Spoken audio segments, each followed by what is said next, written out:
Congratulations to all of us. Congratulations to members of the All Progressives Congress as we successfully conducted our national convention on Saturday. And we now have a brand new leadership of the party, a new national committee that will take care of the activities of this party for the next 4 years. So I know we are all delighted to have a brand new one committee, and we hope that they will lead our party, the APC, to that glory that we all dream and have been thinking of. And away from the party conventions, because what we did on Saturday was to elect officers that will lead us. The party now is moving towards primaries. As you all know, from the INEC timetable that was published, our parties are to conduct their primaries from 4th of April to June.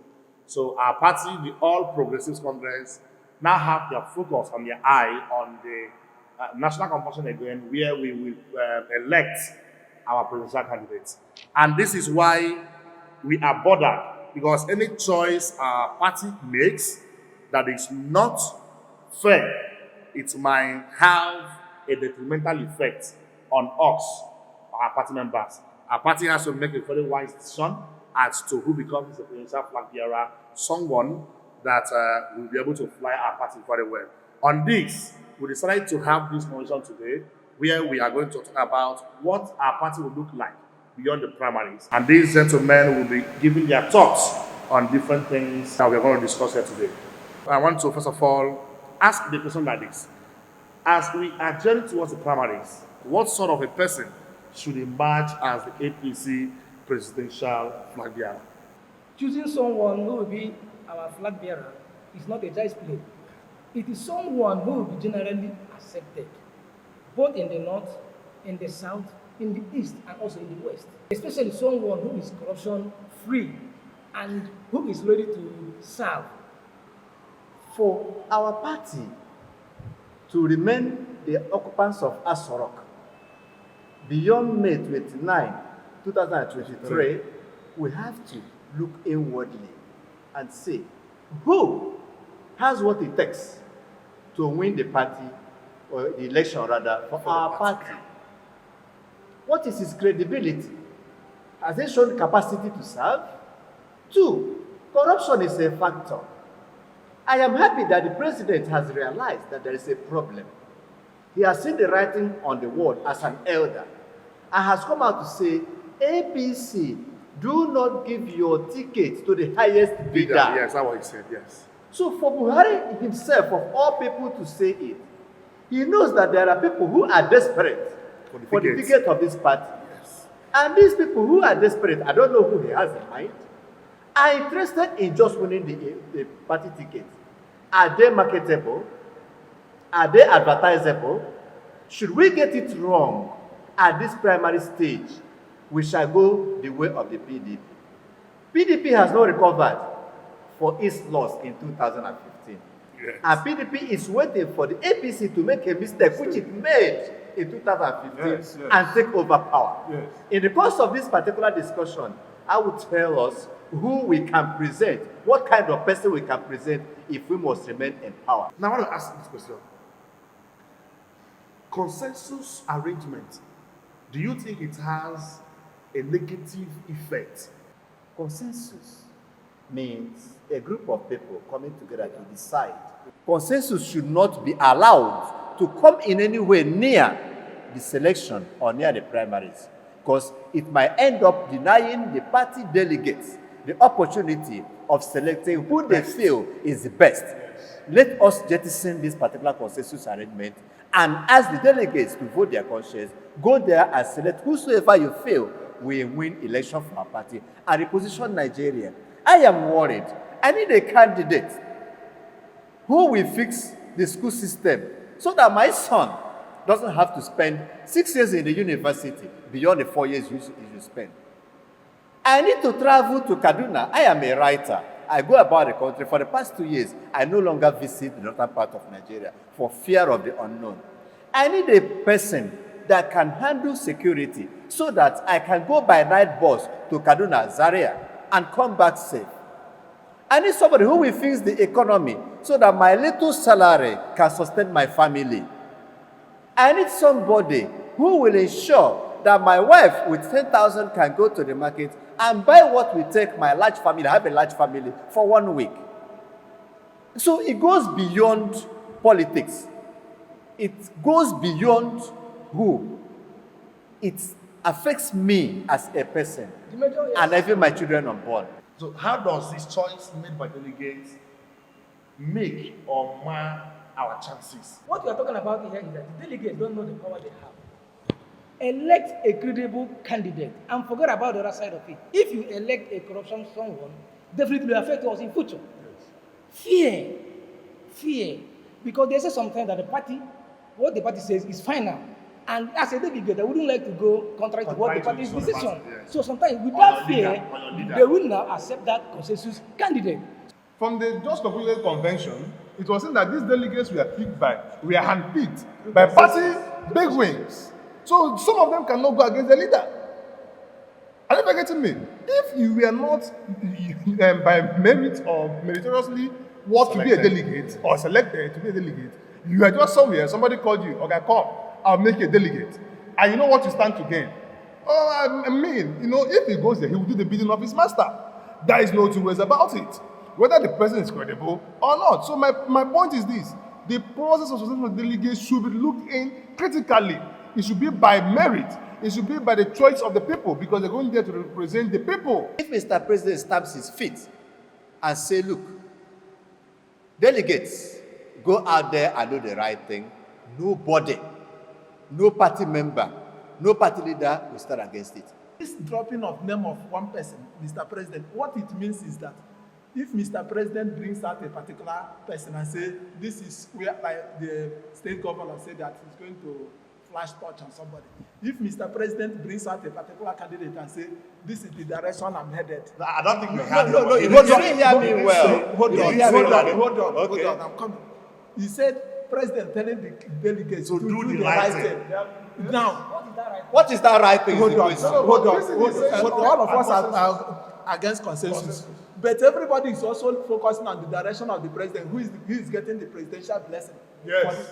Is that not pseudo consensus? Now, what I implied here, Is that not pseudo consensus? what I implied here by doing that is, can delegates We go don't to need- the we don't poll, need- poll and elect who you feel is the right person. Doc, my argument here is we need independent-minded persons that don't need president telling them to go. They know that they were elected to do the right thing. You don't need the coercion from the president for you to do the right The thing. process of selecting these delegates. It falls back to the process. Because if the issue here is we need independent-minded people as delegates, people that you come out, you want to contest, talk to me. Let me see those things that you want to do. If those things meet the things that I deserve, that I want from somebody that will lead Nigeria, I will vote for you. Not somebody that has the backing of the president, not somebody that has the backing of my national chairman, not somebody that has the backing of... That's why I say that the courage of the president is being put to the test. The courage is, Mr. President, remain neutral, be fair, and ask the delegates to go to the poll and do the right thing. And vote And candidates, vote candidates of their choice. That is the right thing I'm talking about. We should go back from the root, from the grassroots. Because the delegates don't emerge from the delegates are from the world. But they have already emerged, so there's nothing we can do about that at this point. Delegates people use delegates to settle that delegate position to settle their loyalty. Now, the last PDP convention, as we heard, I wasn't there.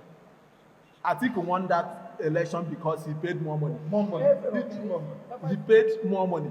And for you to be a delegate in the presidential primaries, for instance, you know what you stand to gain. So the person that nominated you to be a delegate, in quote, has settled you. Because he settled. We are talking about nobody throw naira. Their naira is bulky. It is dollars they pay them, and it's cash.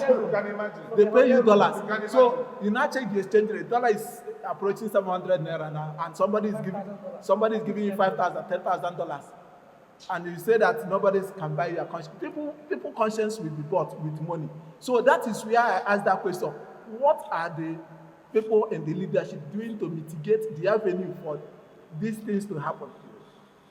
All right. So therefore, what we're saying here is that the choices that delegates make can affect the choice of the candidate or the party. Yeah. It is obvious. Now let's look at this other way.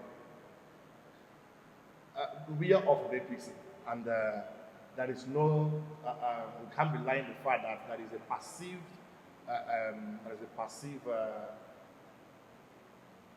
passive aura, or there is this The way people see. yeah, there's the way they see our party, the APC, and that's the way they see the current administration having not done to their expectations, you know.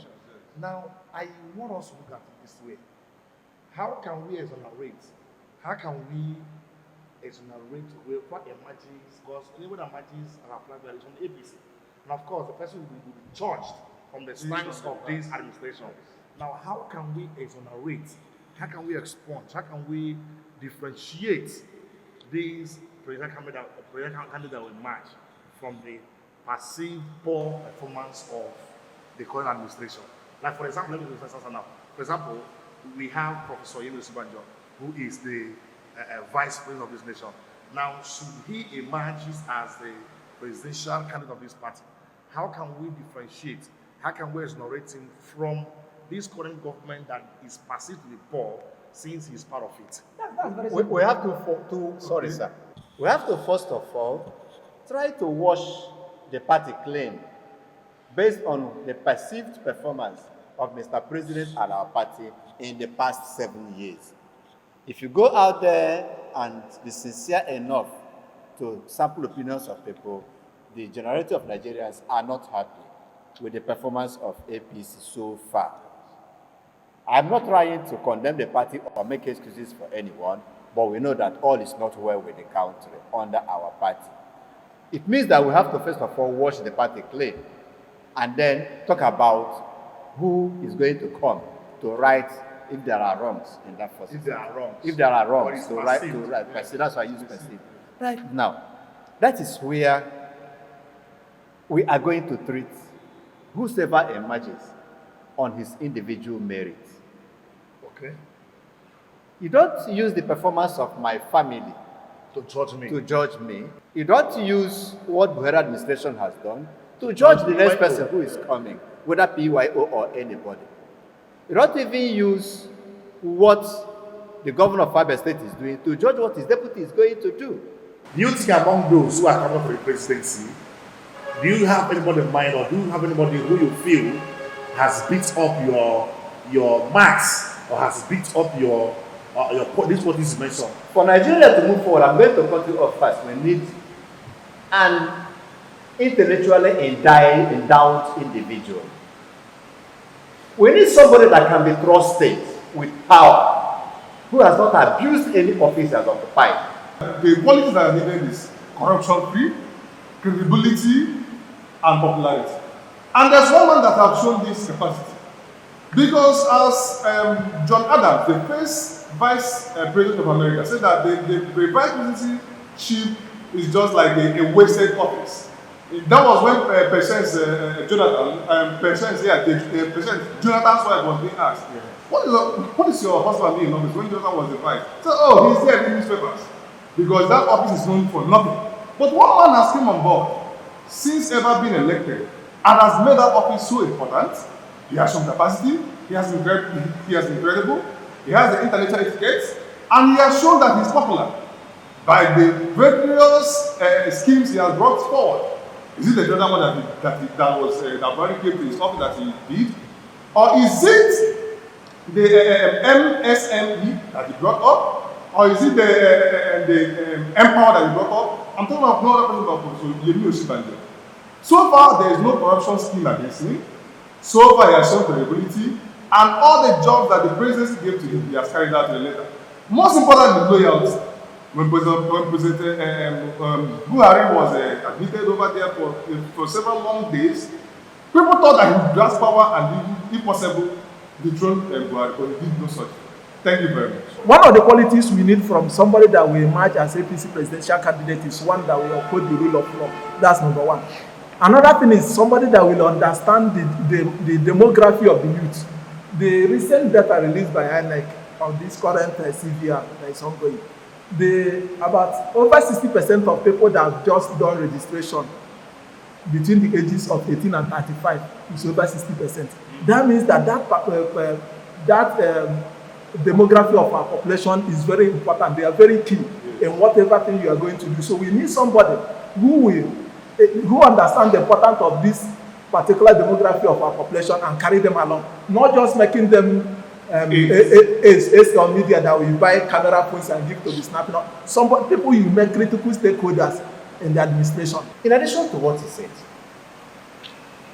when one man, because he had power, took his men and invaded the National Assembly, desecrating the altar of National Assembly, talking about the former DG of the DSS, that was a sacrilege. What did Osinbajo do? He sacked him immediately. Yes. Doing the unthinkable, having the capacity to act. Only a few people would have thought that Osinbajo would muster that courage.